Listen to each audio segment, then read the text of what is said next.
자, 오늘은 반도체에 대해서 얘기를 해볼 거예요.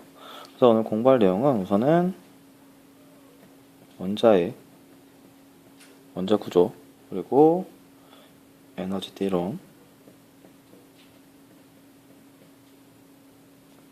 이를 통한 반도체란 무엇인가에 대해서, 반도체 정의에 대해서 얘기를 해보도록 할 겁니다. 자, 우선 원자의 구조에 대해서 이야기할 때 가장 간단한 형태의 원자, 양성자 하나와 전자 하나로 이루어진 수소 원자를 이용해서 원자의 구조에 대해서 공부를 해볼 겁니다. 자, 보어의 원자 모형 같은 경우는 그 기술이 발전됨에 따라서 계속 변화를 겪어왔는데 우리는 보어의 원자 모형에 대해서 공부할 거야. 자, 보어의 원자 모형에 의하면 전 가운데 뭐가 있느냐? 원자 핵이 있습니다. 그리고 그 주변을 전자가 이렇게 돌아가게 된다 라고 얘기를 합니다. 자, 그렇게 됐을 때, 자, 보어는 어떤 주장을 했느냐? 첫 번째, 전자는 특정한 궤도에만 존재한다. 전자는 특정한, 정해진 궤도에만 존재한다. 궤도에만 존재한다라는 주장을 했고요. 자, 그리고 두 번째로 어떤 주장을 했느냐? 궤도의 반지름은, 전자가 돌아가는 궤도의 반지름은 전자의 에너지에 의해서 결정이 된다. 자, 전자가 가지는, 전자의 궤도의 반지름은, 전자가 도는 궤도의 반지름은 전자의 에너지에 의해서 결정이 된다라는 주장을 했습니다. 자, 이 두 가지를 통해서 어떤 결론을 낼 수 있느냐? 자, 전자는 특정한 궤도만 있고요. 궤도의 반지름은 전자의 에너지에 의해서만 결정이 되고요. 그래서 전자의 에너지는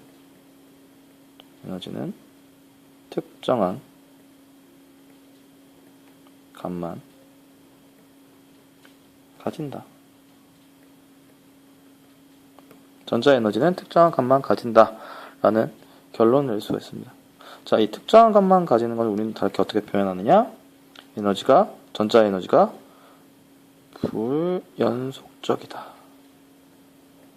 또는 어떤 표현을 표시할 수가 있느냐? 전자 에너지는 양자화 되어 있다 라는 표현을 합니다. 자, 그래서 안쪽 궤도에 있는 전자, 바깥쪽 궤도에 있는 전자, 그 바깥에 있는 궤도에 있는 전자에 있을 때 안쪽 궤도에 있을수록 에너지가 작아요. 그리고 바깥쪽에 있을수록 에너지가 큽니다.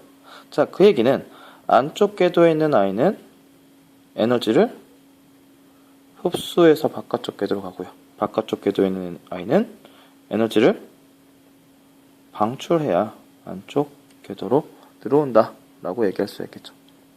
자, 선생님이 계속 원을 이용해서 설명을 하면 힘이 드니까 어떻게 하느냐? 자, 이 부분만 따로 떼서 설명하도록 할게요. 자, 이렇게 해서 뒤에 보면은 이렇게 가장 안쪽 궤도, 그 위에 있는 궤도, 그 위에 있는 궤도, 그 위에 있는 궤도. 자, 이렇게 궤도를 쭉쭉 그렸어요. 그랬을 때 가장 안쪽 궤도에 있는 것을 1번 궤도, 그 위에는 2번 궤도, 그 위에는 3번 궤도, 그 4번 궤도, 그 위에 점점점점 번호를 붙여서 가면 되겠죠. 자, 이 중에서 가장 에너지 값이 작은 것보다 1번 궤도에 있는 전자가 에너지 값이 가장 작다. 참고로 무한대에 위치했을 때 기준을 0으로 잡고요. 그리고 아래로 갈수록 마이너스 값을 표현합니다. 자, 위쪽으로 갈수록 에너지가 커진다. 자, 그런데 전자는 어떤 특징을 가지고 있냐면은, 전자뿐만 아니라 모든 자연계 현상이 그래요. 에너지가 낮은 상태로 되려고 노력을 해요. 물은 높은 곳에서 낮은 곳으로 흐르죠. 열은 온도가 높은 곳에서 낮은 곳으로 흐르게 됩니다. 자, 너희들도 마찬가지지. 자, 너희들 자리에 앉아있지만 어떻게 하고 싶어? 바닥에 눕고 싶죠. 자, 너희들 지난 대피 훈련 했을 때 서 있으니까 어떻게 하고 싶어 했니? 앉고 싶어 했죠. 그래서 앉혔어. 앉았더니 어떻게 하고 싶어? 눕고 싶잖아. 자, 얘들도 마찬가지라고. 자, 바닥에 눕고 싶어 해요. 자, 바닥에 있고 싶어 해. 그래서 1번 궤도, 가장 에너지의 낮은 곳에, 낮은 궤도에 전자가 있을 때 우리는 바닥 상태라고 얘기를 해요. 나머지 에너지를 받아서 흡수해서 위로 올라가면 들뜬 상태다. 들뜬 상태다라고 해요. 다시 한번 얘기하지만 들뜬 아이는 에너지를 방출하고 바닥 상태로 있고 싶어하는 특징을 가지고 있습니다. 자, 여기에 파울리 베타 원리라는 것을 더하게 되면 어떻게 되느냐? 여기 파울리 베타 원리를 더하게 되면 어떻게 되느냐? 자, 우선 베타라는 단어부터 얘기를 하면 베타는 어떻게 하는 거야? 밀어내는 거야. 난 너랑 같이 있기 싫어. 자, 전자라는 아이는 어떤 성질을 가지고 있느냐? 특정한 양자 상태에서는, 다시 하나의 양자 상태에는 하나의 전자만 있고 싶어 합니다. 하나의 양자 상태는 하나의 전자만 있고 싶어 해. 자, 원자가 하나 있을 때는 별 문제가 안 돼요. 그냥 바닥 상태에 있으면 돼. 근데 그 옆에 원자가 하나 더 있으면 어떻게 한다? 얘가 가지고 있는 전자도 바닥 상태에 있고 싶어 하고, 얘가 가진 전자도 바닥 상태에 있고 싶어 해. 그럼 서로 어떻게 한다? 서로 같이 존재하면 되는데 그게 안 된단 말이야. 그 특징에 약간의 분리가 일어난다. 그 위에 있는 에너지 준위도 마찬가지로 약간의 분리가 일어난다. 3개가 있으면 또 분리가 일어나고, 4가 있으면 또 분리가 일어나고. 자, 무수히 많이 다닥다닥 붙어 있으면 어떻게 한다? 무수히 많은 에너지 준위들이 이렇게 분리가 일어나죠. 그래서 마치 뭘 형성한다? 에너지 띠를 형성한다. 띠 같은 형태를 구면서 이것을 우리는 에너지가 띠를 이루고 있다. 그래서 에너지 띠 이론이 성립하게 됩니다. 자, 에너지 띠 이론에 의하면은 에너지 띠는 크게 두 종류로 나와. 전자가 있는 곳들이 허용된 부분, 허용된 띠와, 자, 전자가 있는 것이 금지된 부분, 금지된 띠. 자, 이렇게 두 개로 나뉘게 돼요. 자, 허용된 띠는 다시 어떻게 나뉘느냐? 허용된 띠는 가전자띠와 그리고 전도띠로 나뉘어요. 그리고 가전자띠의 가장 높은 부분과 전도띠의 가장 낮은 부분을 우리는 띠 틈이라고 얘기합니다. 자, 새로운 용어들이 많이 나오는데, 자, 우선 에너지띠에는 전자가 있는 것이 허용된 부분과 전자가 있는 것이 금지된 부분, 허용된 띠와 금지된 띠가 있어요. 자, 그 다음에 허용된 띠는 다시 가전자띠와 전도띠라는 용어가 새롭게 나옵니다. 자, 가전자띠는 뭐냐?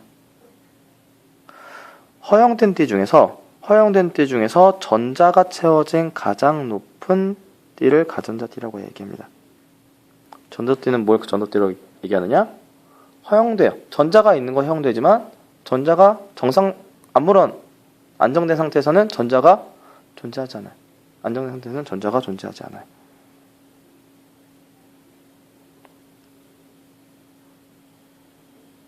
자, 그래서 이걸 위해서 3개의 물질이 나타나는데, 에너지띠 구조에서 3개의 물질이 나타나는데,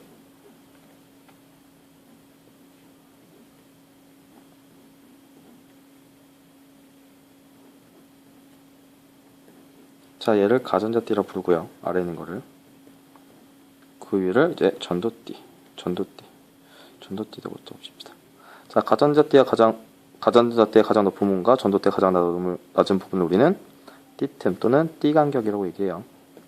이렇게 있을 때 여하튼 띠틈이 없죠. 얘는 띠틈이 중간쯤이고 여긴 띠틈이 넓어요. 그럼 이 띠틈은 무슨 역할을 하느냐?